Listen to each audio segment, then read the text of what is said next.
Өрхийг дэмжсэн хөгжлийн баг. 1996 онд Содном Зөндөн Эрдэнэ Баянгол дүүргийн засаг дарга болов. Хөлдөө хороолол гэж нэрлэгдэх болсон 3-4 дугаар хороолол төмөр замын байруудын шугам сүлжээг шинжлэх ажилд хандсуу шамлан орлоо.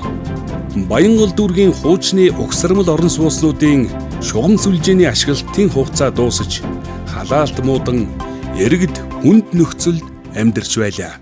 Сайн байна уу эмээ? Байдал хэрэг байна? Бид чи яах вэ? Эсхий гутал хөөнтэй дээлтэй өвжчихэн. Нийлх нойтон хүүхдтэл хүнд байна да хөөмин. Иргэдийн асуудлыг шийдэхээр Эрдэнэ оршин суугчдтай уулздаг байв.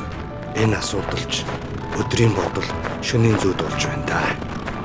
Яаж шийдэх вэ? За, ажил хэр явж байна да?